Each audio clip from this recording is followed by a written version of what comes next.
What's going on, guys? Welcome back to the channel and welcome back to part one of the top 10 hidden features inside the 2022 Volkswagen Tiguan. And yes, I said part one because we will be having a part two out very shortly. So this is the first 5 hidden features of the 2022 Volkswagen Tiguan. Now, 2 things I want you to keep in mind before this video gets started. 1, just because you know about the features doesn't mean that everyone does. So please keep that in mind before you leave a negative comment. I see way too many hateful comments in my comment section that you already know this and read the manual and all this kind of stuff. If you already know them, that's great. Leave a comment down below. I'll give it a heart. But for those that don't trash them or make fun of them because they don't know these features. Everybody's learning. Everybody's at a different place in their car knowledge. And I want people that pick up a new Tiguan to know everything there is to know about their vehicles. And that leads me into part 2. That is that some of these features carry over from previous generation Tiguans. As you guys probably know, the car business doesn't evolve super quickly. So a lot of these features have been available on previous generations, but again, we're talking about 2022 here, so I want to make sure someone that's picking up a 2022 knows every single feature that their vehicle has, and hopefully those who have seen my other videos can still learn a thing or two in this one. Let's get started. So number 1 is on the digital display cluster here. Now, if you've seen my videos on the 2022 Tiguan, you'll know that the digital display now comes in 2 variants here for 2022.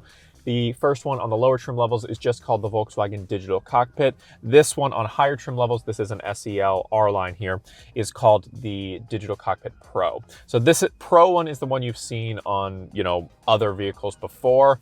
The non-Pro one's kind of a little bit chintzier version, but this one here has some nice features available, and one of those is dynamic road sign display. So it won't be on by default. It depends on where you're located, but here it wasn't on by default. So to turn that on, you want to go into your vehicle settings, scroll down to instrument cluster, and then you'll see dynamic road sign display, and you can go ahead and check that on. Then what happens is on your digital display that is equipped with navigation, when you're driving on, back roads or whatever, it'll pop up what the speed limit is on that specific road. And it's super handy for those kind of just back road travelers where you're not sure if it's 35, 45, 25, it gets a little dicey in there. You don't want to run the risk of getting a ticket. So it'll have it up there displayed what speed you're actually supposed to be going, and then you can, abide by that or not. But it'll change dynamically depending on what the speed limit in the area is. So nice little feature, dynamic road sign display, and you'll see it right up there on the screen. Now, number 2 is a new one here in 2022, and that is that the Tiguan is now equipped with the 15 color interior ambient lighting that we've seen on some previous models like the Jetta and the GTI and the ID4. So what you can do to enable this is go to Vehicle, go to Settings, scroll down to Ambient Lighting, and you'll get access to your little ambient lighting slider. Now, this can be changed to automatic, which will change based on your driving mode, or set to manual, which is what I prefer. And then you can just drag this little slider and change through all the different colors. Again, there's 15 of them, and you can adjust brightness in specific areas. Now, this impacts a bunch of different areas. Obviously, it runs around like the door panels and above the center console here, but it also impacts the colors of the digital display cluster. So your actual little speed gauges will change colors, and your little accents will change colors based on which one you pick. So a lot of nice customization there, and you can pick something that's maybe a little bit easy on your eyes at night or something like that. It's a really nice way to customize the cabin to your liking. Just realized this little pocket was open. Now, number 3 is another feature that is not enabled by default, and that is that when you put the vehicle in reverse here, you can actually get your rear wiper to engage and clean off the back window for you. So if your vehicle isn't doing this by default, you want to go into Vehicle Settings again, go to Settings, scroll down to Mirrors and Wipers, and then you've got this little checkbox here that says Wipe Rear Window in Reverse Gear. That's a mouthful. Can't say that 5 times fast.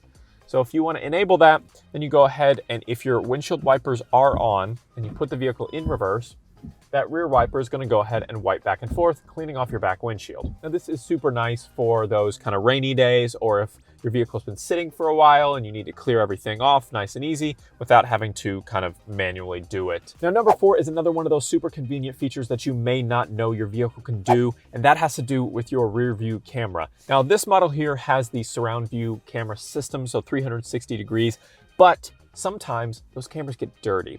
Now, I can't do much about the ones on the side mirrors or the one in front, but the rear camera, the one you use most often, it can be cleaned using your windshield wiper fluid. And how you're going to want to do this is just press this forward.